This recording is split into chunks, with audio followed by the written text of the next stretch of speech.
At the command of Father Forbes, a lad who was loitering near them went down through the throng to the bar and returned with 3 glasses of beer. It pleased the Reverend Mr. Ware that the priest should have taken it for granted that he would do as the others did.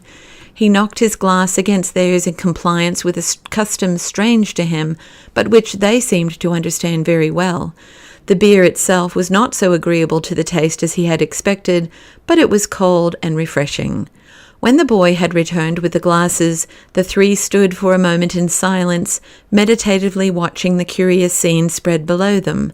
Beyond the bar, Theron could catch now through the trees regularly recurring glimpses of 4 or 5 swings in motion. These were nearest him, and clearest to the vision as well, at the instant when they reached their highest forward point. The seats were filled with girls, some of them quite grown young women, and their curving upward sweep through the air was disclosing at its climax a remarkable profusion of white skirts and black stockings. The sight struck him as indecorous in the extreme, and he turned his eyes away. They met Celia's, and there was something latent in their brown depths which prompted him, after a brief dalliance of interchanging glances, to look again at the swings. "That old maid Curran is really too ridiculous with those white stockings of hers," remarked Celia. "Some friend ought to tell her to dye them." "Or pad them," suggested Father Forbes with a gay little chuckle. "I dare say the question of swings and ladies' stockings hardly arises with you over at the camp meeting, Mr. Ware?" Theron laughed aloud at the conceit. "I should say not," he replied. "I'm just dying to see a camp meeting," said Celia. "You hear such racy accounts of what goes on at them." "Don't go, I beg of you," urged Theron with doleful emphasis. "Don't let's even talk about them. I should like to feel this afternoon as if there was no such thing within 1,000 miles of me as a camp meeting. Do you know, all this interests me enormously. It is a revelation to me to see these thousands of good, decent, ordinary people just frankly enjoying themselves like human beings.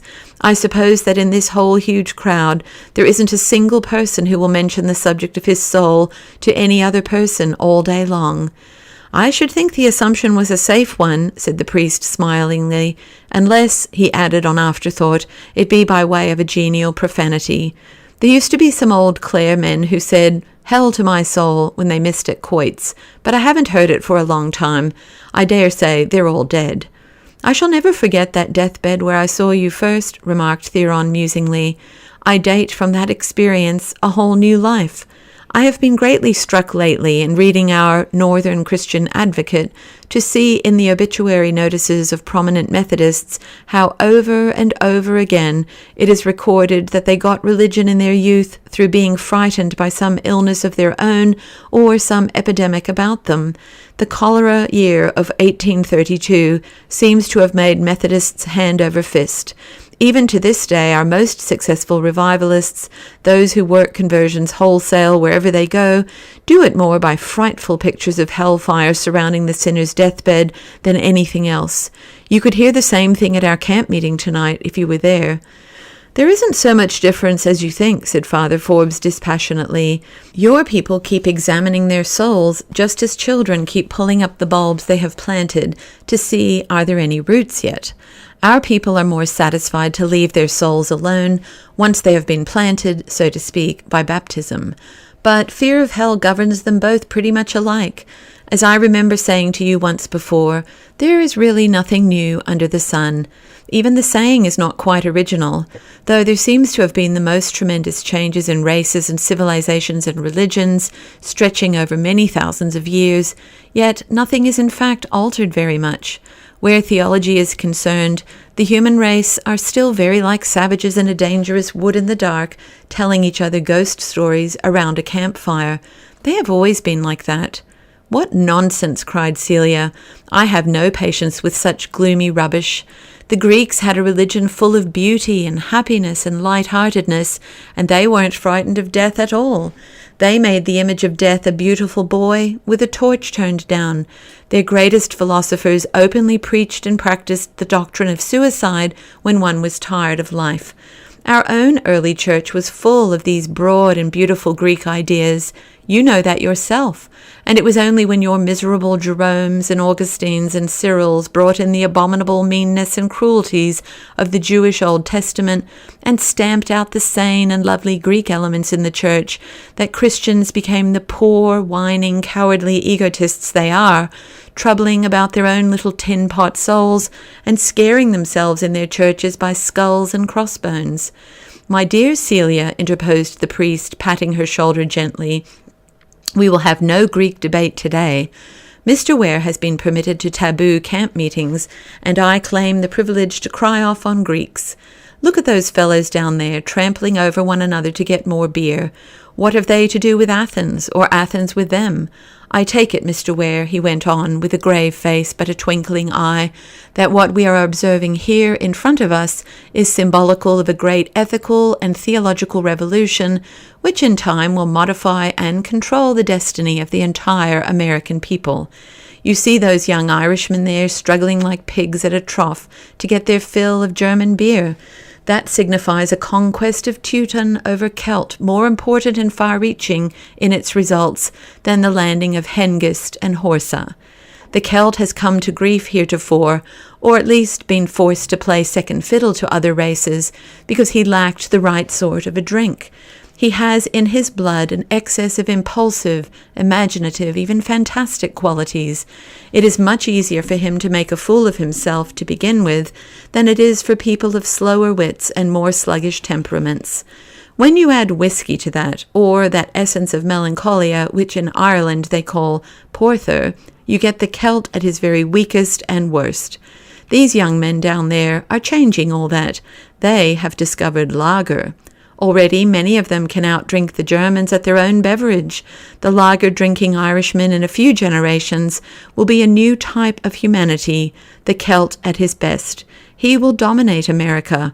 He will be the American, and his church, with the Italian element thrown clean out of it, and its pope living, say, in Baltimore or Georgetown, will be the Church of America. "Let us have some more lager at once," put in Celia. "This revolution can't be hurried forward too rapidly." Theron could not feel sure how much of the priest's discourse was in jest, how much in earnest.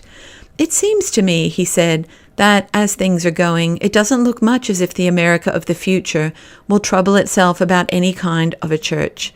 The march of science must very soon produce a universal skepticism. It is in the nature of human progress.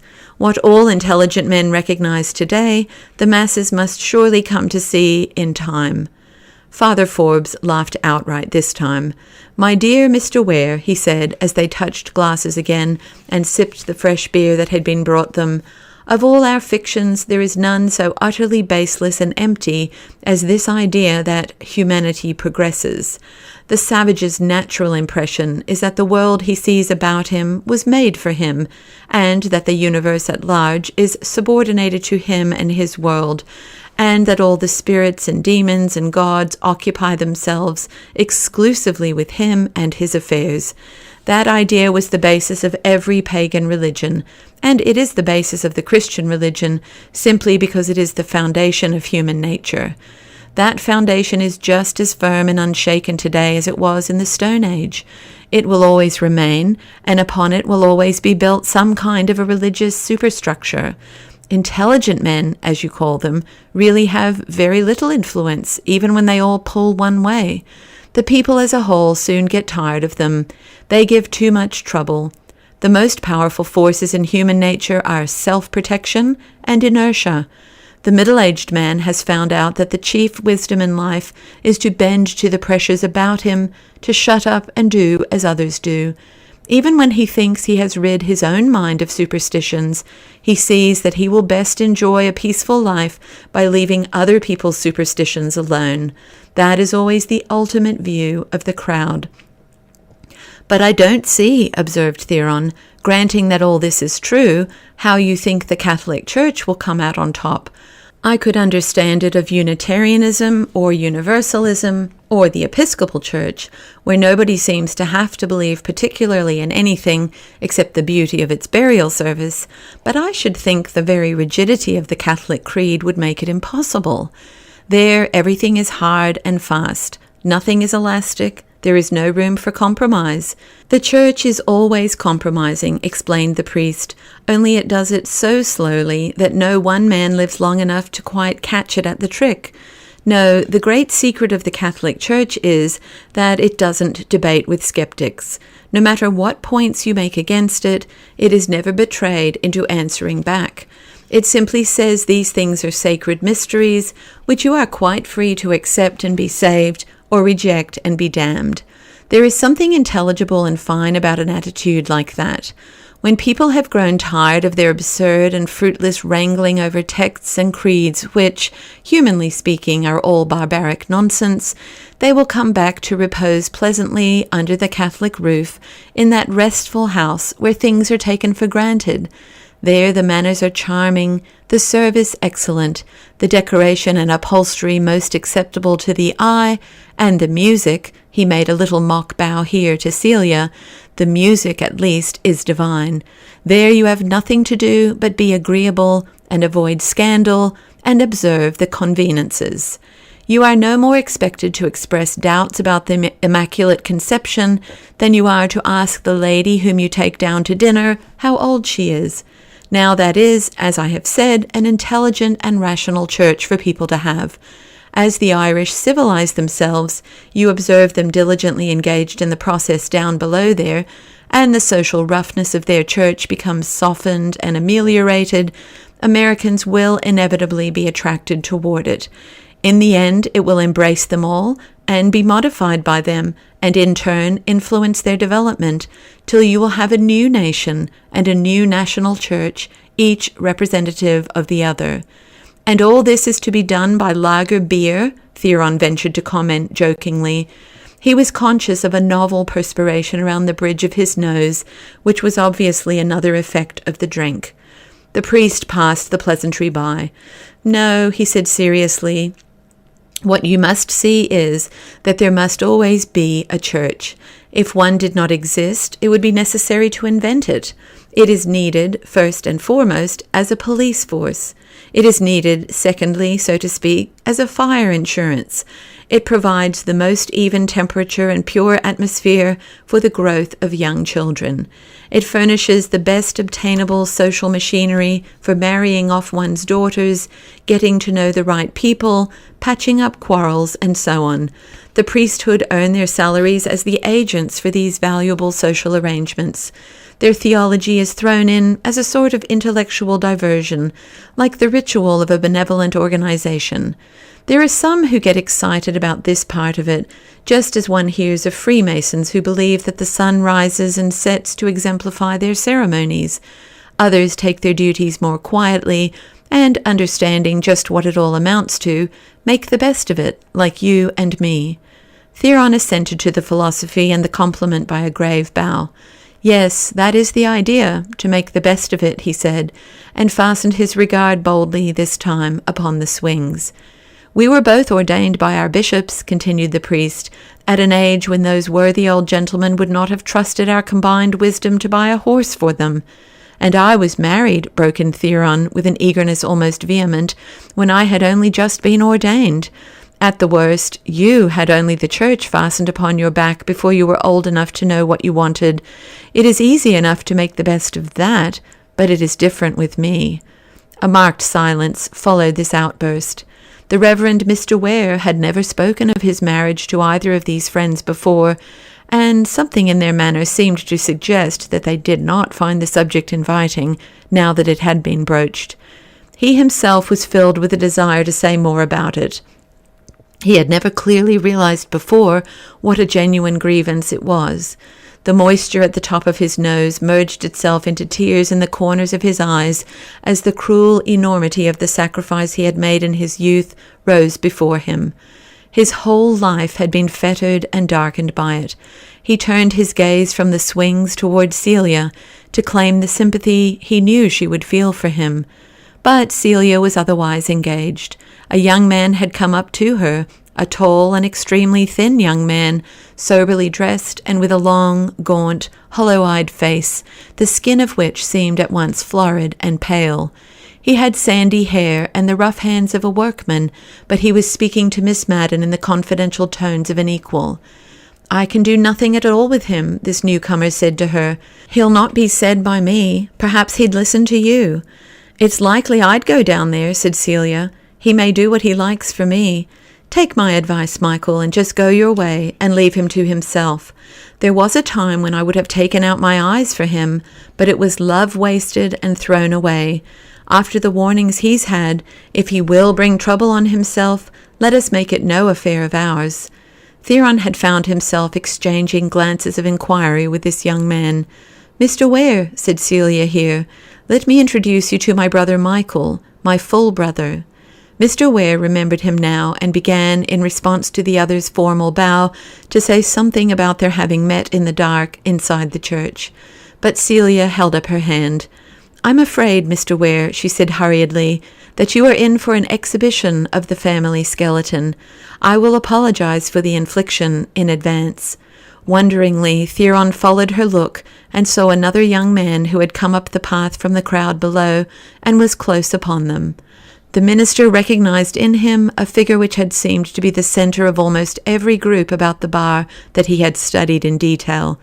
He was a small, dapper, elegantly attired youth with dark hair and the handsome, regularly carved face of an actor.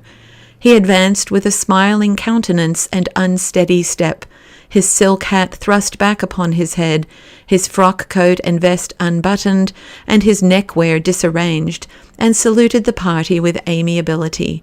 "I saw you up here, Father Forbes," he said with a thickened and erratic utterance. "Why don't you come down and join us? I'm setting 'em up for everybody. You got to take care of the boys, you know. I'll blow in the last cent I've got in the world for the boys every time, and they know it. They're solider for me than they ever were for anybody. That's how it is. If you stand by the boys will stand by you. I'm going to the assembly for this district, and they ain't nobody can stop me. The boys are just red hot for me. Wish you'd come down, Father Forbes, and address a few words to the meeting. Just mention that I'm a candidate and say I'm bound to win hands down. That'll make you solid with the boys, and we'll all be good fellows together. Come on down." The priest affably disengaged his arm from the clutch which the speaker had laid upon it, and shook his head in gentle deprecation. "No, no, you must excuse me, Theodore," he said. "We mustn't meddle in politics, you know." "Politics be damned," urged Theodore, grabbing the priest's other arm and tugging at it stoutly to pull him down the path. "I say, boys," he shouted to those below, "here's Father Forbes, and he's going to come down and address the meeting. Come on, Father, come down and have a drink with the boys." It was Celia who sharply pulled his hand away from the priest's arm this time. "Go away with you," she snapped in low, angry tones at the intruder. "You should be ashamed of yourself. If you can't keep sober yourself, you can at least keep your hands off the priest. I should think you'd have more decency when you're in such a state as this than to come where I am. If you've no respect for yourself, you might have had that much respect for me, and before strangers, too." "Oh, I mustn't come where you are, eh?" remarked the peccant Theodore, straightening himself with an elaborate effort. "You've bought these woods, have you? I've got 100 friends here all the same, for every one you'll ever have in your life, redhead, and don't you forget it." "Go and spend your money with them, then, and don't come insulting decent people," said Celia. "Before strangers, too," the young man called out with beery sarcasm. "Oh, we'll take care of the strangers all right." He had not seemed to be aware of Theron's presence, much less his identity, before, but he turned to him now with a knowing grin.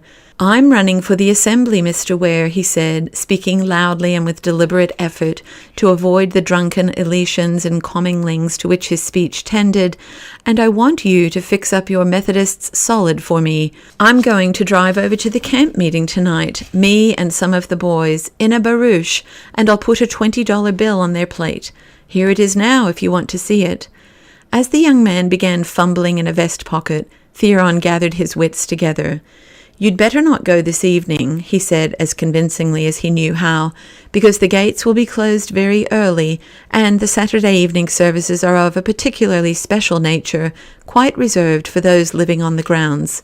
"Rats," said Theodore, raising his head and abandoning the search for the bill. "Why don't you speak out like a man and say, 'You think I'm too drunk'?" "I don't think that is a question which need arise between us, Mr. Madden," murmured Theron confusedly. "Oh, don't you make any mistake. A hell of a lot of questions arise between us, Mr. Ware," cried Theodore, with a sudden accession of vigour in tone and mien. "And one of 'em is, 'Go away from me, Michael.' One of 'em is, I say, 'Why don't you leave our girls alone? They've got their own priests to make fools of themselves over, without any sneak of a Protestant parson coming meddling round them. You're a married man into the bargain, and you've got in your house this minute a piano that my sister bought and paid for. Oh, I've seen the entry in Thurston's books. You have the cheek to talk to me about being drunk. Why—" These remarks were never concluded, for Father Forbes here clapped a hand abruptly over the offending mouth and flung his free arm in a tight grip around the young man's waist. "Come with me, Michael," he said, and the two men led the reluctant and resisting Theodore at a sharp pace off into the woods. Theron and Celia stood and watched them disappear among the undergrowth. "It's the dirty Foley blood that's in him," he heard her say, as if between clenched teeth. The girl's big brown eyes, when Theron looked into them again, were still fixed upon the screen of foliage and dilated like those of a Medusa mask. The blood had gone away and left the fair face and neck as white, it seemed to him, as marble. Even her lips, fiercely bitten together, appeared colourless. The picture of consuming and powerless rage which she presented, and the shuddering tremor which ran over her form, as visible as the quivering track of a gust of wind across a pond, awed and frightened him. Tenderness toward her helpless state came too, and uppermost.